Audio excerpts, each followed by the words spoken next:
ಶ್ರೀ ರಾಘವೇಂದ್ರ ಸ್ವಾಮಿಯ 354ನೇ ಆರಾಧನಾ ಮಹೋತ್ಸವ ಆಗಸ್ಟ್ 10 ರಿಂದ 12 ರವರೆಗೆ ಆರಾಧನಾ ಮಹೋತ್ಸವ ಚನ್ನಪಟ್ಟಣದ ಕೋಟೆಯ ಶ್ರೀ ರಾಘವೇಂದ್ರ ಗುರುಗಳ ಬೃಂದಾವನ ಸಮಿತಿ ವತಿಯಿಂದ ಶ್ರೀ ರಾಘವೇಂದ್ರ ಸ್ವಾಮಿಯವರ 354ನೇ ಆರಾಧನಾ ಮಹೋತ್ಸವ 3 ದಿನಗಳ ಕಾಲ ವಿಜೃಂಭಣೆಯಿಂದ ನೆರವೇರಿಸಲು ಸಿದ್ಧತೆ ಮಾಡಿಕೊಳ್ಳಲಾಗಿದೆ ಎಂದು ಸಮಿತಿ ತಿಳಿಸಿದೆ. ಆಗಸ್ಟ್ 10 ರಂದು ಬೆಳಿಗ್ಗೆ ಶ್ರೀ ರಾಘವೇಂದ್ರ ಸ್ವಾಮಿಗಳ ಪೂರ್ವಾರಾಧನಾ ಮಹೋತ್ಸವ ಹಾಗೂ ಸಂಜೆ ರಜತರಥ ಪ್ರಾಕಾರೋತ್ಸವ ಮತ್ತು ರಜತ ತೊಟ್ಟಿಲು ಸೇವೆ ನಡೆಯಲಿದೆ.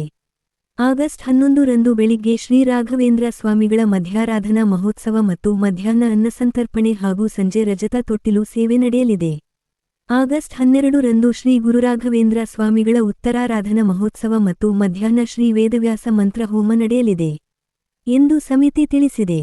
ಶ್ರೀ ರಾಘವೇಂದ್ರ ಗುರುಗಳ ಬೃಂದಾವನ ಸಮಿತಿಯಿಂದ 80 ಲಕ್ಷ ರೂಪಾಯಿ ಅಂದಾಜು ವೆಚ್ಚದಲ್ಲಿ ಶ್ರೀಮಧ್ವ ಸದನ ಕಟ್ಟಡ ನಿರ್ಮಾಣ ಮಾಡಲು ಉದ್ದೇಶಿಸಿದ್ದು, ಈ ಕಾರ್ಯಕ್ಕೆ ಸಹಕಾರ ನೀಡುವವರು ಸಮಿತಿಯನ್ನು ಸಂಪರ್ಕಿಸುವಂತೆ ಸಮಿತಿ ತಿಳಿಸಿದೆ.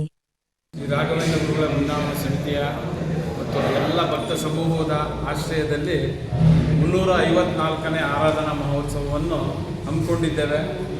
ಮೊದಲಿಗೆ ಆ ಒಂದು ಆರಾಧನಾ ಮಹೋತ್ಸವಕ್ಕೆ ತಮ್ಮೆಲ್ಲರನ್ನು ಆಹ್ವಾನ ಮಾಡುತ್ತಾ ಈ ಒಂದು ಕಾರ್ಯಕ್ರಮದ ವಿವರವನ್ನು ಸಂಕ್ಷಿಪ್ತವಾಗಿ ನಿಮ್ಮ ಮುಂದೆ ಇಡ್ತಾ ಇದ್ದೇನೆ.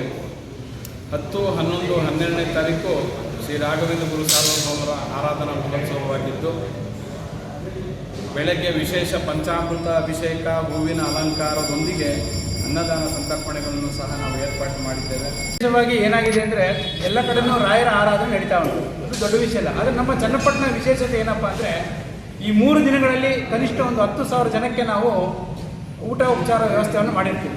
ಊಟೋಪಚಾರ ವ್ಯವಸ್ಥೆ ನಾವು ಮಾಡಬೇಕಾದ್ರೆ ನಮ್ಮಲ್ಲೇ ಸಹಿತ ಸುಮಾರು ಜನ ಬಂದು ಬಡಿಸುವಂಥ ವ್ಯವಸ್ಥೆ ಇದೆ.